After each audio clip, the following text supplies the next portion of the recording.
Leaving the palace, Queen Yolande invites the characters to undertake any small preparations they wish before embarking on their journey.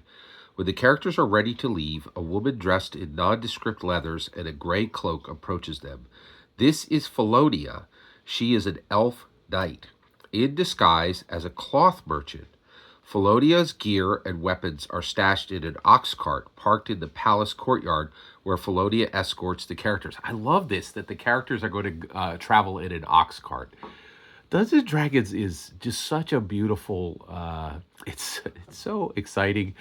I've never traveled in an ox cart, and it's beautiful to think that when we jump into Dungeons and Dragons, these characters are going to spend days in an ox cart, and what is that like? Smelling the oxes, but also seeing the beautiful air in Greyhawk and in Celine, Queen Yolande's area.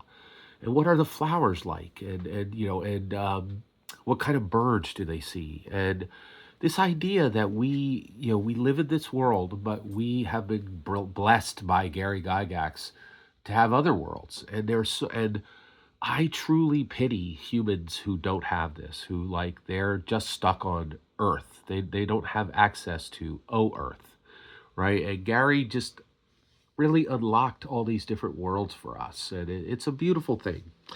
Road to the temple. During the following 3 days to travel, Felonia reveals herself to be a polite and disciplined soldier. The agent's genuine affection for the queen and Celine itself is clear. Felonia has orders to drive the characters to the temple camp.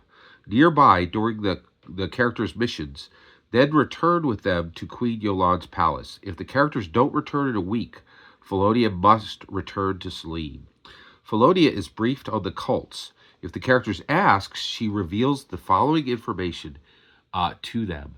And so this is really pretty epic, right? So they're learning about Celine, they're learning about Queen Yolande, they're getting an ally, this reminds me of like the Thundercats, where Panthro is like, "Oh yeah, I'll be in the Thunder Tank. You guys go to do the adventure."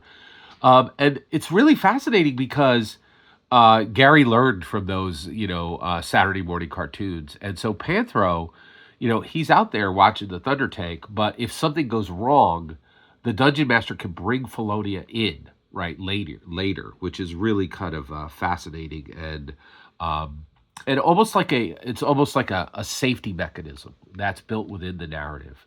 This is a beautifully crafted adventure. I'm extremely impressed, and it's free. That's pretty awesome.